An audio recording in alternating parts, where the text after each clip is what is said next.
nos ubicamos después de la Segunda Guerra con la creación de las Naciones Unidas, con el plafón de los derechos humanos como base de nuestra vida en común, como marco.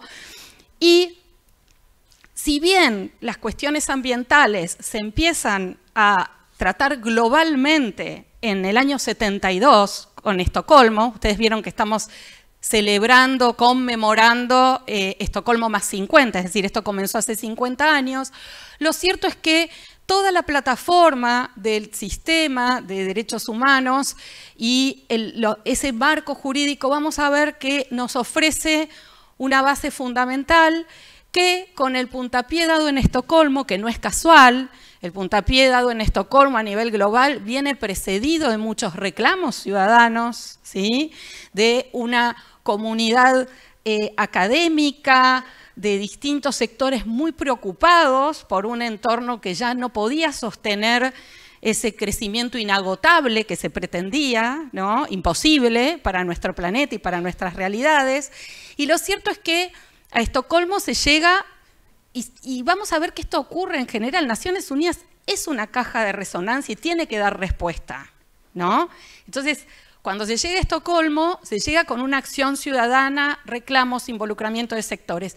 ¿Y por qué digo esto? Porque lo que vamos a ver es que en la evolución del derecho ambiental, la democracia ambiental, los derechos de acceso, están siempre relacionados, ¿sí? Las cuestiones, las preocupaciones no surgen por generación espontánea, sino porque hay una preocupación social, una comunidad muchas veces movilizada. Y lamentablemente a veces, o muchas veces reaccionamos después de que los conflictos ocurren y no previamente. Entonces, lo que vamos a ver es que en la historia y en la evolución de lo que es hoy el derecho ambiental, el marco también internacional que da el contexto al Acuerdo de Escazú, ha tenido mucho que ver el abordaje internacional con las distintas convenciones, con las conferencias globales, como les decía, Estocolmo 72, la conferencia de Río 92, que fue también muy importante por una serie de principios con los que avanzó, como el preventivo, como el precautorio, que nos obliga a actuar aun cuando no exista certeza absoluta respecto de un daño que va a acaecer, pero sí si existe un peligro de daño grave e irreversible, debemos actuar, y por eso es que este es un principio fundamental también para todo el marco ambiental y el marco de químicos específicamente. También la cumbre de Río 92 trae de la mano un principio fundamental que es el principio 10 de Río, que vamos a ver, trata el trípode del acceso a la información, la participación ciudadana y el acceso a la justicia en temas ambientales. Y lo que vamos a ver es que de la mano de esta evolución que llega al día de hoy, se va a ir dando como se van a ir aunando, se van a ir fusionando las agendas de los derechos.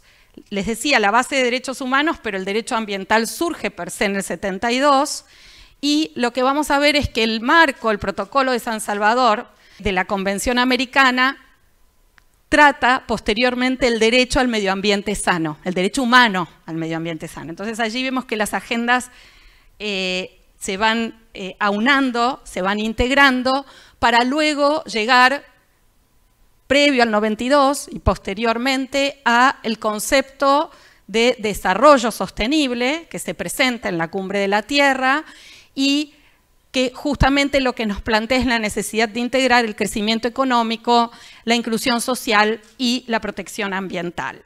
Y va a llegar con la cumbre de Río más 20 a lo que va a ser el origen de la negociación de Escazú, que ahora lo vamos a tratar un poquito más, y también la negociación de la llamada Agenda 2030, que hoy nos presenta los Objetivos de Desarrollo Sostenible. Esto es muy sucinto y tiene que ver con esta evolución a nivel internacional que va de la mano de una serie de acuerdos multilaterales muy importantes, ¿sí? Cambio climático, biodiversidad, químicos, para mencionar las líneas de lucha contra la crisis climática, lucha contra la crisis de la biodiversidad y también lucha contra la contaminación. Esta introducción, ¿por qué la hago? Porque todo este movimiento internacional ha tenido una correlación a nivel nacional y yo siempre digo que la nación se ha visto históricamente como una especie de sándwich, ¿me entienden? Con el movimiento internacional y lo que ocurría en las provincias, porque en muchas provincias la cuestión ambiental se introdujo en la Constitución Nacional antes, en la Constitución Provincial antes que esto ocurriera a nivel nacional. Esto sumado a las acciones ciudadanas, a las organizaciones de la sociedad civil, a los ámbitos movilizados, ha hecho que tanto a nivel internacional como a nivel provincial, en la reforma del 94 haya inexorablemente surgido la necesidad de involucrar la cuestión ambiental. Como les decía, de la Cumbre de la Tierra, el principio 10, lo que trata es que la mejor forma de considerar las cuestiones ambientales es garantizando el acceso a la información pública ambiental, la participación en los procesos de toma de decisión y el acceso a la justicia en estos temas. ¿Qué ocurrió en el 2012? Las conferencias globales vinculadas al medio humano, después vamos a ver al medio ambiente y posteriormente al desarrollo sostenible, se hacen en realidad cada 10 años. Lo que pasa es que tenemos Estocolmo, en el medio fue Nairobi en el 82 y en el 92 vino la Cumbre de la Tierra, que fue muy prolífica, y antes, en Río más 10 fue en Johannesburgo. Esto de los derechos humanos, derechos ambientales y vinculados al desarrollo sostenible, como les decía en la evolución, también se da en el abordaje de estas conferencias mundiales, que lo que buscan de alguna manera es no solamente hacer real el derecho al ambiente y la política ambiental, sino hacer real el marco de desarrollo sostenible tan necesario para nuestro planeta. Buscan un horizonte común, muy difícil de alcanzar, lo sabemos, pero muy necesario de abordar. Y en este contexto, Río más 20, yo recuerdo estar allí y siempre lo comento, así que lo puedo decir, cuando termina la conferencia de Río más 20, estaba muy frustrada, porque dije, ¿cómo puede ser? De las declaraciones, uno ve la declaración de Estocolmo, la declaración de Río, son declaraciones redonditas, con principios bien escritos, y uno ve la declaración de Río más 20 mucho más extensa, que muchas veces eso ocurre cuando cuesta que las partes se pongan de acuerdo. Pero claramente el desafío era muy grande en ese momento y era necesario generar las líneas de negociación para que se pudieran dar más pasos. Porque claramente, si queremos apuntar al desarrollo sostenible y a la Agenda 2030, que surge luego, pero en ese momento había mucha preocupación por la desigualdad, ¿sí? La necesidad de abordar en forma integral el crecimiento económico, la protección ambiental y la inclusión social, y la necesidad de medir el progreso de una manera que no fuera solo con el Producto Bruto Interno, ¿no? Tan limitado, lo sabemos, allí no está el ambiente ni la depredación de los recursos. Bueno, entonces, obviamente surgieron dos procesos que fueron muy positivos de Río más 20. Uno fue el que luego finalizó con la Agenda 2030, 3 años más tarde, en el 2015. La Agenda 2030, una agenda que contiene 17 objetivos de desarrollo sostenible con 169 metas, que también estuvo acompañada de todo un proceso de análisis y líneas para ver cómo financiar esta Agenda 2030 con el comité que se crea allí en Río más 20 en el 2012. Y no es menor, porque hay una referencia constante, es un horizonte común muy importante, basado en el multilateralismo, muy importante en nuestro mundo, en ese momento y ahora creo que pasa el tiempo y vuelve a la agenda y ve lo necesario que es continuar apoyándola y sosteniéndola como horizonte común. Esto como les decía, se inicia en el 2012 y otro proceso que se inicia allí es el de la negociación que luego va a finalizar con un acuerdo regional, que es el de Escazú, en materia de acceso a la información, participación ciudadana y acceso a la justicia. Esta necesidad se venía viendo hacía tiempo y claramente comenzó allí un proceso de negociación de este acuerdo regional para una región de mucha importancia y con mucha violencia como la nuestra. Entra en vigencia el año pasado, ¿sí? Pero se adopta en el 2018 y entra en vigencia el año pasado y ya se realizó la primer COP este año en Chile, la primera conferencia de las partes. Bueno, como les contaba Maru, esta placa resume de alguna manera todo este proceso. Nos parecía interesante contar, digamos, qué hubo atrás de la aprobación del Acuerdo de Escazú, cómo se llega, y sobre todo mostrar esta interrelación entre derechos humanos, derechos de acceso y el medio ambiente o el ambiente sano, porque, como les decía Maru, es la base del derecho ambiental y de nuestro trabajo también. Y por eso este acuerdo regional está anclado en el principio 10 de Río y busca profundizar los principios democráticos y la cohesión social, generar confianza en las decisiones públicas y intentar eliminar estas brechas o asimetrías y prevenir los conflictos socioambientales. Lo que, como se imaginan, es súper ambicioso. Pero por eso es tan importante y tan necesario este acuerdo. Este instrumento también busca plantear esta redefinición de las relaciones internacionales entre el Estado, el mercado y la sociedad, y como ahora vamos a comentar un poquito más adelante, cambia el enfoque de la misma manera que lo hace la Agenda 2030 con el desarrollo sostenible, cambia esa lógica de los convenios internacionales donde todo el foco está puesto en el Estado y empieza a ver a los otros actores que necesitamos que participen, la sociedad, el sector privado, porque esto no es un problema o no es un tema que solo le competa a las autoridades. Y como vamos a ver también un poquito más en detalle más adelante, está íntimamente relacionado con el cumplimiento de la Agenda 2030. Si no trabajamos en la viabilidad de los derechos de acceso, no vamos a poder pensar en tener un desarrollo sostenible que incluya a todos estos actores y especialmente que haga foco en esas brechas, en esas diferencias y que pueda traer a las personas en situación de vulnerabilidad a la discusión con las mismas herramientas y que puedan formar parte de los procesos. Como recomendación, los invito a consultar la página de la CEPAL, que tiene, digamos, tiene el ABC del Acuerdo de Escazú, muchísimo material, y también esta serie de infografías que tomamos para preparar la presentación, que son muy útiles, muy didácticas, así que los invito a consultarla también. Como les decía, el principio 10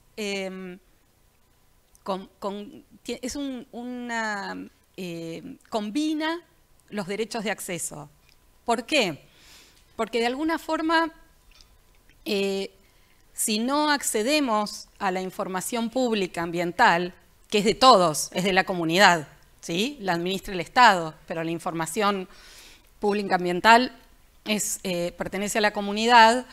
Si no tenemos la posibilidad de acceder a esa información, va a ser muy difícil que podamos tener conocimiento del ambiente que nos rodea y participar en los procesos de toma de decisión que se refieren al ambiente. Entonces, por eso es que generalmente, y la línea de Escazú sigue claramente este orden, primero abordamos el derecho a acceder a la información, ¿sí? Luego, si queremos participar en el proceso de toma de decisión, no es solo acceder a la información, sino también ser convocados, convocadas y tener la posibilidad de participar en los procesos de toma de decisión desde su inicio, que esto vamos a ver que Escazú lo considera muy expresamente y con pautas claras. Por último, pero no menor, el acceso a la justicia, que es la base del Estado de Derecho. El derecho al ambiente se reconoce, pero tenemos que también tener la posibilidad de ir a la justicia si el mismo es vulnerado.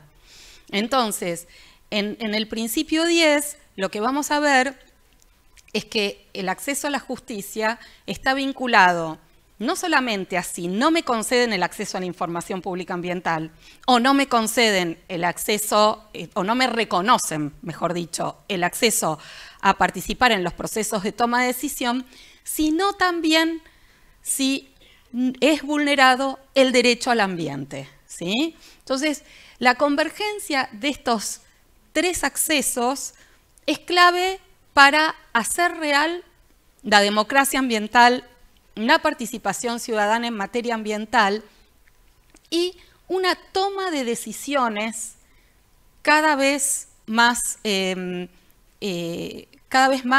integrada y participativa con la comunidad. Fortalece no solo la participación de la comunidad, sino también las herramientas con las que cuenta el decisor, la decisora. Y esto es muy importante en torno a este principio 10. Yo les voy a contar muy brevemente un poquito sobre este convenio de Aarhus, que es un antecedente que tiene Escazú, que es básicamente es el hermano europeo de Escazú para Latinoamérica. Es muy importante porque fue el primer convenio internacional que toma, que regula el principio 10, es la Convención sobre Acceso a la Información, Participación del Público en la Toma de Decisiones y Acceso a la Justicia en materia ambiental, que se firmó en 1998 entre distintos países de Europa y la Unión Europea. Después se sumaron algunos de Asia Central y está vigente desde octubre del 2001, con 47 estados parte. El objetivo es hacer foco en estos tres accesos también: el acceso a la información, la participación del público y la justicia en materia de ambiente, y hace foco en esta responsabilidad de los gobiernos y la protección ambiental, pero también ya trae la participación de los distintos actores. Hace foco, tal como va a ser después Escazú, en esta necesidad de la interacción entre el público y las autoridades en un contexto democrático. Los derechos de acceso son fundamentales para hacer real la Agenda 2030. Los y las invito a visitar la página de Naciones Unidas y del PNUD, donde están detallados los objetivos, las metas, comentarios a nivel global, ¿sí?, de las mismas, y también al Consejo Nacional de Políticas Sociales, donde está la información de Argentina, ¿sí?, respecto de los distintos informes que se han ido presentando, donde el Ministerio de Ambiente tiene un rol de mucha importancia porque varios de los indicadores que están presentes en varios de estos objetivos vinculados a ambiente tienen como insumos información de mucha importancia del mismo Ministerio. El Acuerdo de Escazú, como les decía, el proceso de negociación, y como bien lo manifestaba Meli, tuvo en especial estas reuniones que entre 2014 y 2018 fueron 13, y algo muy importante del Acuerdo de Escazú, que yo creo que es para tomar en cuenta, que predica con el ejemplo, porque su proceso de construcción fue también participativo. Fue con participación de los países negociadores y representantes del público, que si bien ha sido una participación con voz y sin voto, ha sido muy considerada en las distintas instancias del proceso. Un colega también muy querido, que es director de la FARC, Andrés Napoli, es representante del público, ¿sí?, actualmente, y está ahora en proceso de votación de los nuevos representantes del público ante Escazú en el ámbito de las organizaciones. 24 países adoptaron el acuerdo, en 2018 y, como les decía, el Día de la Tierra del año pasado entró en vigor con 11 ratificaciones y actualmente 13 países son parte. Hace poco Chile, ¿sí? Se sumó, que Chile, ustedes saben que en el origen del Acuerdo de Escazú Chile fue fundamental y estábamos muy a la espera de la buena nueva de que fuera parte del Acuerdo de Escazú, lo cual ha sido un paso muy importante también para la República Argentina y para la región. Como les decía, el Acuerdo de Escazú trata el principio 10, pero algo que me parece que es importante tener en cuenta y que se vincula a nuestra región en forma muy clara es el lugar que va a tener, por un lado, la protección de los defensores y defensoras ambientales, que lamentablemente ha sido, no sé el último año, pero es la tasa más alta de asesinatos que se da, la de la región, de personas que defienden al ambiente, y esto verdaderamente es muy preocupante. Entonces se decidió sumar un capítulo específico que trabaja en 3 líneas: entorno propicio para los defensores y defensoras, protección de los defensores y defensoras, y prevención y reacción en caso de que sean violentados o violentadas, ¿sí? Estas serían las principales líneas. Por otro lado, algo que el acuerdo incluyó y que es muy importante, y por eso la próxima conferencia de las partes es extraordinaria, porque las conferencias de las partes son cada 2 años. La primera fue en Chile este año, en Santiago de Chile, y la segunda, que va a ser extraordinaria, va a ser en Buenos Aires, en marzo, en el 22 de abril, perdón, porque es para los Días de la Tierra, ¿no? Se convocan. Va a ser aquí en Buenos Aires. Pero algo que me parece muy importante resaltar y que trae el acuerdo es la temática de fortalecimiento de capacidades, que está bien que en esto, y cooperación, hay referencias o consideraciones que se han tenido a Aarhus, al acuerdo que comentaba previamente a Meli en relación a Europa, ¿no? y otras partes, pero hay una consideración muy concreta de varios aspectos necesarios en la región para fortalecer. Y eso es lo que también le da a Escazú mucho valor.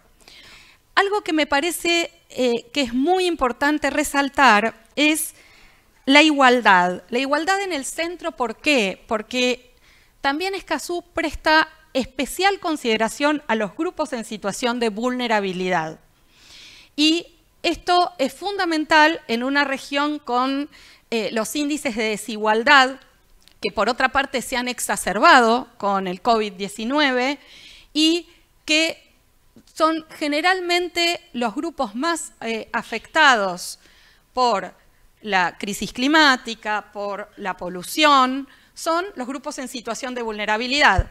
Y en esto, cuando vemos a los distintos relatores, relatoras de derechos humanos, ambiente, clima, vamos a ver que esta situación de vulnerabilidad se vincula a pobreza, género, grupos étnicos, edad o situación migratoria, discapacidad, ¿sí? Entonces, esto va a ser muy importante también como consideración específica del acuerdo para la región, porque claramente, aparte, no solo en búsqueda de la igualdad es necesario considerar a los grupos de situación de vulnerabilidad, sino también porque muchas veces son también los y las protagonistas, son agentes de cambio fundamentales, porque paradójicamente son las y los más valiosos en relación a los ecosistemas, ¿no? Entonces, me parece que en esto van a continuar luego con las especificidades de género y ambiente, ¿no? Pero esto no es menor y es muy importante como una característica distintiva del acuerdo que cobra muchísimo valor para nuestra región. Van a ver que hay un objetivo de desarrollo sostenible, que es el que tiene que ver con transparencia, instituciones justas, que es el 16, que es de alguna manera el que más se vincula directamente con el principio 10 de Río y con el Acuerdo de Escazú, que a su vez vamos a ver que los objetivos de desarrollo sostenible de agua, energía, clima, biodiversidad también están alcanzados, pero con la perspectiva del acceso. Y allí está el objetivo de desarrollo 16.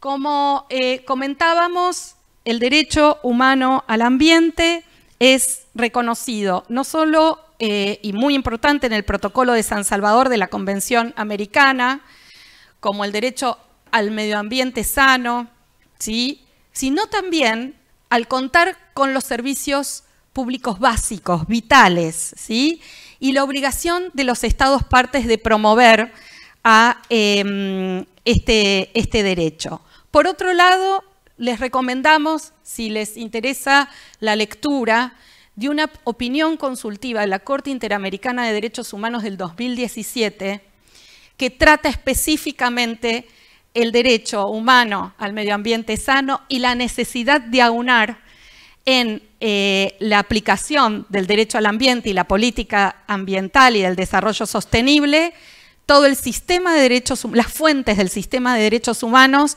con las fuentes del derecho ambiental. Y esto es clave para, en torno a esta interdependencia de los derechos, del derecho al ambiente con otros derechos humanos, que está muy presente en los tratados internacionales y muy presente en Escazú, especialmente considerado, porque Escazú trata especialmente el derecho humano al medio ambiente sano. Les dejamos también como información el reconocimiento de la Asamblea General de Naciones Unidas, que tuvo lugar hace muy poquito en relación al derecho al humano a un medio ambiente limpio, saludable y sostenible. Meli. Bueno, vamos a ver muy rápidamente, pero cuál es la estructura básica, ¿no?, del acuerdo. Bueno, también los invitamos a que lo vean, a que lo consulten. El texto es muy accesible, es muy interesante por el nivel de detalle que tiene en el reconocimiento de los tres accesos. Y bueno, básicamente su objetivo es garantizar la implementación plena y efectiva en toda América Latina y el Caribe de estos derechos de acceso a la información, a la participación, a la justicia. También la protección de los defensores ambientales y trae una serie de principios que ustedes saben que las declaraciones de principios son claves para la interpretación de los textos jurídicos. Y muchas veces, especialmente el acceso a la justicia, se dio a través del reconocimiento y la operatividad de estos principios. Luego trae una serie de disposiciones generales que tienen que ver, nuevamente, como les decía Maru, con el reconocimiento del derecho a vivir en un ambiente sano. Son los estados quienes deben tomar las medidas para la implementación del acuerdo, pero además orientar y asistir al público en el ejercicio de estos derechos. Esto es una disposición clave que se vincula también con lo que es el fortalecimiento de capacidades y cooperación, que tiene un eje estratégico en lo que es la educación ambiental. Bueno, también entender de que este acuerdo es un piso y no un techo en el reconocimiento de derechos y actúa de alguna manera en el nivel internacional de la misma manera que los presupuestos mínimos o estándares mínimos en la legislación nacional. Es decir que para arriba podemos crecer todo, pero tenemos que asegurar este piso mínimo de derechos. Y bueno, tiene estos 4 pilares, que información, participación, acceso a la justicia y reconocimiento a los defensores en derechos humanos, su protección. Y también este capítulo interesante de fortalecimiento de capacidades, siempre interpretado sobre la base de las prioridades y necesidades nacionales, que esto también es una cláusula muy importante a la hora de trabajar los convenios internacionales y todos estos instrumentos del derecho internacional, sobre todo con este foco de pensar en no dejar a nadie atrás y de trabajar con las personas en situación de vulnerabilidad. Y también trae un apartado interesante sobre lo que es el intercambio de información entre los distintos estados parte y el secretariado de este acuerdo desarrolló de la mano de CEPAL un observatorio, que es el Observatorio del Principio 10, donde ahí pueden encontrar toda la información de la región, de cómo estamos sobre los temas del Acuerdo de Escazú. Yo resaltaba antes que la evolución a nivel internacional vino acompañada también a nivel nacional con todos los cambios que se dieron en las provincias, luego la Constitución del 94 con explícitamente el derecho al ambiente sano y también el artículo 41 en relación a las normas de presupuestos mínimos de protección ambiental. Entonces, del 2012 en adelante, el Congreso Nacional tuvo un rol muy importante con una ley madre, ley estructurante, que es la Ley General del Ambiente. ¿Y por qué digo esto? Porque tanto la Ley General del Ambiente como la Ley de Acceso a la Información Pública Ambiental, como así también las leyes llamadas sectoriales de presupuestos mínimos de protección ambiental en distintas temáticas, la más reciente de cambio climático, ¿no? Traen herramientas muy concretas en relación al principio 10, junto con la Constitución del 94, ¿no?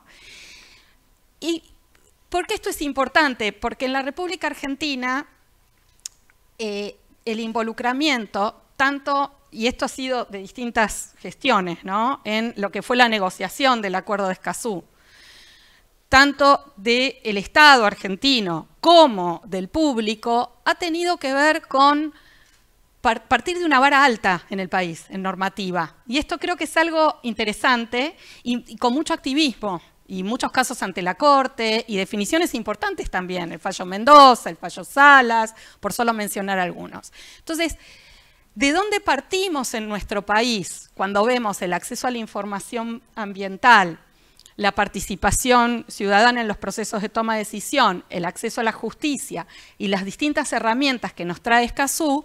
Partimos de un estándar alto. Ahora, ¿eso significa que estamos ya a la altura de Escazú? No. Tenemos varios desafíos en las distintas líneas. Por solo mencionar algunos. En acceso a la información, lo que plantea, en suma, a la transparencia pasiva, que es la necesidad de que el Estado responda ante pedidos de información, la transparencia activa, que ya, por ejemplo, en nuestra Ley General del Ambiente, la obligación de un informe anual ambiental existe, pero suma otras cuestiones Escazú, en esta cuestión de la transparencia